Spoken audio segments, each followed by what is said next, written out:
Welcome, everybody. Bienvenidos a Spirit Matters. This is your daily Bhakti Center podcast.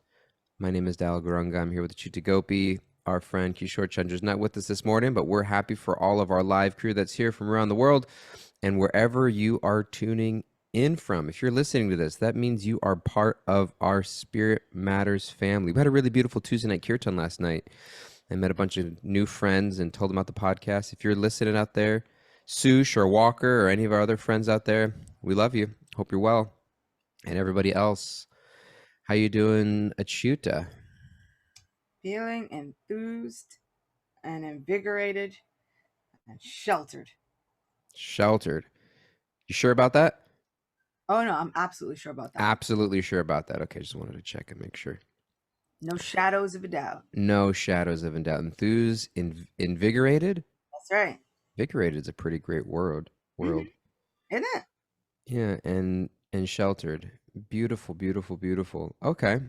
Well, we're continuing on our Gita journey, and yesterday we read this verse from the Gita, verse 47. You have right to perform your prescribed duty, but you are not entitled to the fruits of action. Never consider yourself the cause of the results of your activities, and never be attached to not doing your duty. So we talked about that a little bit. What were the highlights from yesterday? Do we remember? Oh, man. I'm remembering. I have so many things that I have to remember. So, So deep, it went beyond me. Yeah, consequences. Oh, Lord, I am your consequence. Can't choose the consequences. And whether the Lord has decided upon that or not, I am the Lord's consequence. Because consequence means that which follows something closely. I'm gonna stick with him like glue. He's gonna be so tired of me by the end. Stick it with it. Stick it. And then okay, so you have a right to perform your prescribed. It means like you need to act. You have, there's things you got to do. Krishna's like, there's things you got to do and you can't run away from it. But don't be attached to the outcomes. You said yesterday you can pick your actions, but you can't pick your reactions. Meaning like you can choose your own reactions, but you can't choose the reactions that come at you based on how other people respond, how the world responds, how the weather responds, how whatever it may be. Never consider yourself the cause of the results of your activities and never be attached to not doing your duty. So this idea of like detached action is coming into play here and leading us into verse 48, which is a quite quintessential. Is that a word? Quintessential? Yeah, quintessential is definitely a word. No, it means in this context, it means like important, yeah, I got it. Central. I feel like just making sure I'm not embarrassing myself here. No. Quintessential is quintessence is also. This quintessential, representing the most perfect or typical example of a quality or class. Okay, maybe. Listen, both typical. So Bhaktisiddhanta Saraswati Thakur and Srila Prabhupada, I'm sure, made up some words. Yeah. Well, this isn't a word I made up. This is just a word that I'm applying in a context that may or may not be appropriate. But I find out that in an age of podcasts and Instagram reels, if you just say something with authority, people are like, yeah. And so I could probably use whatever word I want. I hate to break it to you, but as a white male, you could probably have done it. She's like, there's a lot you can get away with. Hare Krishna. Moving on to the quintessential meaning of this elementary verse from the tertiary chapter of El Bhagavad Gita. Jane, how are we in both Spanish and English this morning? I mean, I like it. You just said I'm a white guy. I can do whatever I want. Are we recording? We need to delete this episode. Oh my God. Restart. Hare Krishna. All right. I feel like I'm supposed to like. So I do take it away, Chuta. I do have a question. As our Black female representative. For text 47, I do have a question though. What do you consider to be your duty, Doyle? What do I consider to be my duty? Yeah. Figure out how to retract all those statements I just made. Um, my duty. Well, immediately when I think of the word, um, another way of looking at the word duty is like responsibility. Yeah. Um, and I think, I mean, it's interesting to look at this in the context. I don't know if you're looking for like a short answer or like No, I'm if I actually, can so explain a like little. what I felt is this verse, like, and don't be attached to not doing your duty, right? As Westerners, we have a very different concept of duty obligation than Mm, an other worldview, which a lot of times has a very family centric oriented, like there's the village comes before just one person, right? mm, The idea of there's so many obligations and responsibilities and duties that come with being a a proper and regarded member of their society, or a yeah. proper and regarded member of a family. If you look in terms of like Eastern philosophy from the very beginning of a person's life, there are all of these sacrifices, rituals, samskaras, duties, and obligations. And then you have an idea of what's supposed to happen when parents get older, and then when children get older, and the roles that you play, and how Mm, that changes and shifts. And I feel like it's so interesting to think about Srila Prabhupada trying to explain all of that and Arjuna's dilemma to a culture where that just isn't quite the same, you know? So that's why I was like, let me ask a question. What do we actually consider as duty or obligation or even as responsibility? yeah. And then how do we look at this verse in terms of that? Because being attached to not doing your duty and then being attached to doing your like it gets so hairy in there and fuzzy because we think of all the responsibilities that we have, and usually it's like, well, if I do all the right things and I do all of this right, my family will love me. If I do all the right things and I do all of this right, this is supposed to get me friends or acceptance, adoration, some love, some support. This is supposed to get me some things. And here Krishna is saying, but what if none of those things get you those things? What if Mm, devotion gets you those things? mm, What if a reliance on all of those things? Like, yes, still do them. Sure, you don't have to give them all up. But what if that won't ultimately make you happy anyway? What mm, if, just as you're saying, fighting won't make you happy? What if going to the forest will similarly not make you happy? mm, What if devotion is the only path toward that? mm. I I really appreciate you bringing up that context because it is a very Eastern or even old world concept. The idea of like social obligation, family obligation, and we live in a world where it's like you don't owe anybody anything. Yeah. Um, and a lot of that stems from cultures of oppression and abuse where um, you have to adopt a mindset like that just in order to take care of yourself. Um, and in the context, I think it's just interesting when we look at in the journey of the Gita thus far, it's like we're just past midsection of the second chapter. We're like at the 2/3 mark of the second chapter. It's a long chapter. It's like 72 verses and we're on like 47. And so everything thus far to this point has been about just the eternal nature of the soul. Mm. And then now Krishna's wanting to like, okay, I told you that, but that doesn't mean that just because you're not your body, just because you're not your eternal identity isn't as all the things that you have in this world. You know, you're not a lawyer. You're not, I'm not a white man. You're not a black woman. I'm not a New Yorker or someone from Brooklyn or someone from California or American or Indian. Like, I'm not all of those things. Krishna identified that. But at the same time, you still need to perform those roles in a responsible manner as part of a social body because there's transformation that we need to go through. Mm.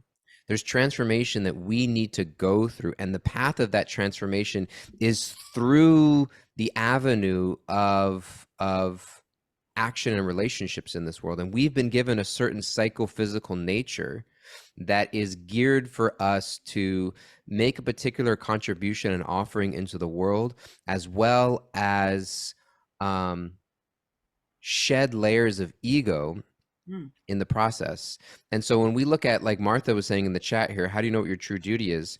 We have, when you're asking like, what is duty? There's a variety of dharmas, as which is the word described in the Bhagavad Gita.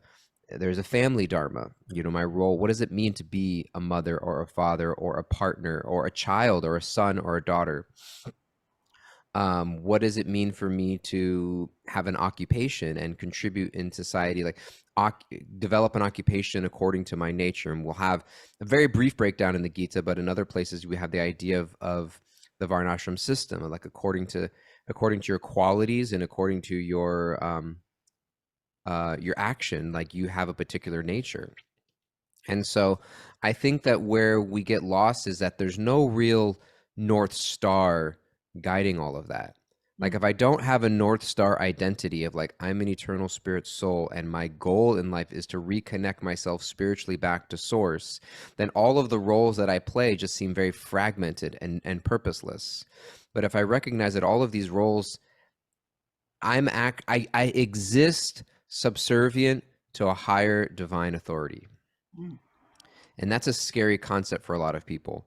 But the reality is there. And if I recognize I'm a part of a social body, I'm not everything. I'm the hand, I'm the stomach, I'm the heart, I'm the ear, I'm the eye. And we all have roles to play. And when we don't have this, Prabhupada would often say it's like a headless society. We just are kind of functioning and we're experiencing that tremendous disconnection. And so I think that it's a tough one because when we bring our egos into the equation, it leads to oppression and abuse and exploitation, etc. Which is why so much of the Gita is about selfless action, mm, getting to a place where you're not wanting things from people, but for people. mhm. And so I feel like I want to hear from you a little bit more about that because I just love the concept and the idea of understanding healthy obligation and Mm. healthy sense of responsibility, healthy sense of like function in society and in the world and roles that we play. And I think, I tying it all in because we love to do this. Tie it in because I just went on a rant. No, no. I also love other languages because in Spanish you have two ways of being. You have Mm, I am, this is temporary, this is my day to day, how I'm feeling. You have I am, this is permanent, this is what I'm identifying with. Similarly, even when it comes to spiritual concepts, we have I am, this is my temporary occupation for, mm, right? You have even Kshatriya, or warrior, or administrator, Vaishya, Shudra, Brahmin. You have all of these things, but then you also have I am. Who am I? What is the permanence of that? mm, Permanently, what is my nature? So mm, we even and in that way you have even three. You have temporary, right in this moment, this year, this day, this week, this month. You have a little bit more permanent. You have what is my nature in this body. Then you have I am. What is the actual nature of within this body, this soul? What am I? What are my duties and obligations there? And mm, so I like that you don't just have one. Um, which is why later on Krishna's like, okay, you've got all of these duties and obligations. Now throw them all out the window. Like abandon all varieties because we're going to have many varieties. So it's not just that, well, this was my dharma today and it's never going to change. Just as we look at relationships, you might have a relationship to a parent as a child, but then when you grow older, that relationship starts to morph. It starts to change. And then hopefully, luckily, if we are in a situation, then it becomes towards the end, the roles are reversed. The person who was taking care of you, you're now taking care of them. You've got all of these different things going on, and you start to see how the roles can mm, shift and morph. And so I think that these obligations, duties, responsibilities are subject to change, and I think that that's what Krishna is getting at. Yes, you can understand them. Yes, you will have them. Yes, keep acting responsibly, but don't think that they are permanent. They will be subject to change based on your actions, other people's actions, the weather, time, any of it. So we shouldn't feel bad if it feels as though some of our obligations are changing. If some of our obligations are taking the forefront over others, Sometimes it's okay. Sometimes Mm. that's for our highest interest and our highest good. But we then have to understand, okay, what is the most permanent obligation? What is the most permanent identity I can possibly have over and beyond this body, which is even changing from moment to moment? Where Mm. now, today, this body has aged and become slightly different than yesterday's. Cells that were 7 years old now are no longer even in existence. You get a totally new one. And so, because the change happens so slowly, Srila Prabhupada would say, you don't realize it. But we are changing bodies at all times. So, now what is the most quintessential and permanent duty and obligation that I have to this permanent identity of me as a spirit soul? That one is Mm. service. Service to the Supreme Person who I am under the shelter of. Boom. Boom. I want to just dig into that a little bit more with you. How do you how do you understand, embrace, navigate your own sense of identity and duties in this world? I mean, you in your own life. I mean, you were raised in a Krishna conscious background, atypical from the majority of Americans. Did you grow up in Queens in Brooklyn? I grew up in Queens, yeah. You grew up in Queens. Black American family growing up in Queens. Um, part of the Krishna consciousness movement. You're a mother, you're a sister, you're a daughter. You know, you have how do you apply this concept of understanding your duty and role in the context of your eternal duty and role in this life? Yeah, it's something. I often feel really blessed and sheltered in a way because those duties are not opposed to each other. Those things are kind of moving in the same direction. Thankfully, there are loads of people who have situations, even growing up in Krishna conscious families, you could be conscious of Krishna, and you're feeling like your spirituality and your obligations towards spirituality start moving in opposition to those of your family, and it gets Mm. really difficult to make heads or tails of it. How do I then balance both? How do you make that judgment call? For me, it has been a little bit easy in that regard, and I find myself constantly kind of asking, is this ultimately good for my Krishna consciousness? Because everything else has undoubtedly made me more frustrated. Mm. And even the small amounts of frustration in this lifetime, I kind of look and I'm like, I can't even imagine the frustration of previous lifetimes that got me to this point to say, okay, enough, enough. So when I'm looking at it and I'm like, okay, is this really going to benefit my Krishna consciousness? And there are even sometimes things that I want that might look outwardly Krishna conscious. And then I'm looking and I'm like, but for me, ultimately, that's not going to be great for my Krishna consciousness. Mm. And it's hard to be truthful and honest with oneself and then really go after the things that are going to be best for my Krishna consciousness, which Rupa Goswami says, you accept the things that are favorable for Krishna consciousness and reject those things that are unfavorable. Way easier said than done. It sounds such like a simple principle, but when we are going through all of the actions during the day, all of the obligations during the day, all of the different things, we can start to feel like, is this actually favorable for my Krishna consciousness? And conversely, there are some times where I'm thinking, this conversation is not going to be good for my Krishna consciousness at all. That happened to me yesterday. Somebody wrote to me on Instagram and I thought, I, I don't even want to answer. This question just sounds like it's not going to be good for my Krishna consciousness this day. And Mm. I swear to you, from inside, it was like, you better answer that question. I was like, but I don't, this question sounds like a throwaway. Like, it doesn't even sound like it's asked politely. They're like, just answer the question. And at the end of that exchange with this person, what they said was, thank you so much for boosting my faith. This is Mm. exactly what I needed today. So, from something that I could not have perceived, Krishna knew. And so sometimes I really have to like check in and really look at those things and understand, am I deepening my connection with Krishna? Am I using every opportunity to deepen my connection with Krishna?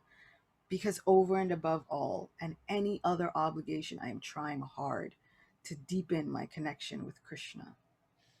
Yeah. I think that's a great conversation ender. You know what? This conversation is just not good for my Krishna consciousness.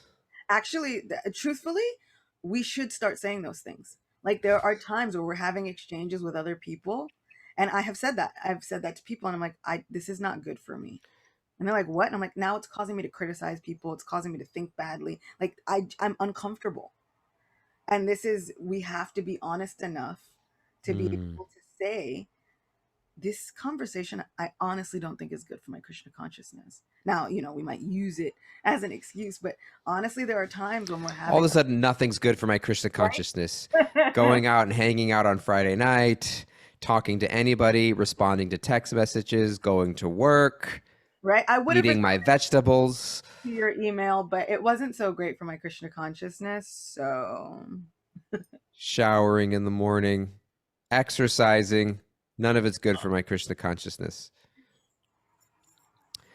Ball David, good stuff in the chat. People are addicted to judgment, but we need to release judgment and simply observe and work as Gita suggests. A lot of beautiful comments here. Thank you guys all so much for participating, being with us in our live audience. We're rolling towards the end of our time here, and so I'm going to ask Kimberly, our queen taker aware, what are some of the nuggets she gleaned from us? And if anybody's got any other short little phrases, takeaway words they want to put in the chat, please do that. We'll read that out. What do you got for us, Kimberly? Thank you. We're taking away today that we are part of a social body and have roles to play. And our temporary obligations are subject to change, but we have a permanent quintessential duty as a spirit soul. Devotion is the path to happiness. Our temporary social obligations are subject to change. That's another great one. Where are you? How come you didn't come? My temporary social obligations are subject to change. I feel like I'm going to put that like as an automatic reminder to every calendar invite I get. Like, like you can like tentatively accept or accept an invite. It should be like accepted with the caveat that my temporary social obligations are subject to change. I think that that's wonderful. That should be the sign off on every email that you have. Instead of like Doyle Guranga, executive director for the Bhakti Center, and then right under that you could have like my temporary. My temporary social obligations are subject to change based on whether or not I feel like you're good for my Krishna consciousness. Thank you. What are you walking away with? I feel like that's my walk away. Right. I was thinking there was one really good one that I was thinking. Oh, right. Culture and Dharma. And I was thinking about this idea that Dharma somehow links into culture and our societal culture. And what does that mean for us? And sometimes, once the devotees ask Srila Prabhupada, because in India, when you get any kind of like puja done or ritual done, they ask for your gotra. What is your family lineage? What is your, like, it's like, yeah, you get a first name, you got your surname, but now what's your family culture? So the devotees were In asking, America, that's like a really risky question. I mean, like, do we even have any, right? So the devotees were asking Srila Prabhupada, what is our gotra? He said, the moment that you surrender to Krishna, the moment that you even take initiation, even if you have, the moment that you surrender to Krishna, your gotra becomes Acyuta-gotra, which means you're part of Krishna's family. You can say Chuta Gopi. Right? Huh? No, it's Acyuta-gotra, which means you're part of Krishna's family. Which I have used in several pujas. People ask like Gotra, I'm like Acyuta-gotra. They're like name, I was like Achyuta. Haha. No, but so we become part of Krishna's family. So all of these familial obligations. What is our culture? Indradumna Maharaj was aptly saying, is like Krishna culture is our culture. What is our family? We are part of Krishna's family. Where are our obligations to our family? With Krishna. So we don't even have to worry. Krishna has set the whole thing up for us. And even if we think we are lacking, he's given us more than we could ever hope for in terms of being accepted in a society, in a culture, or by a family. If you want to be part of our family, we opened up and renamed our WhatsApp chat yesterday, Spirit Matters Family. Yeah. And so we have a little chat if you want to get on it. Write to us at the easiest thing, info@bhakticenter.org. Easy one to remember. We need to get a Spirit Matters email. I'm going to get us a Spirit Matters email. But for now, write to us at info@bhakticenter.org if you want to get on our WhatsApp chat, just to get updates about the podcast. And if we have any changes that are made, if you want to just send us a note or stay in touch, we love to be in touch with all of you. Get your questions, get your comments, get your feedbacks. We love you guys all tremendously, and we will see you all again very, very soon. Till then, be safe, be well, tell someone you love them, and know that you are loved. Hare Krishna.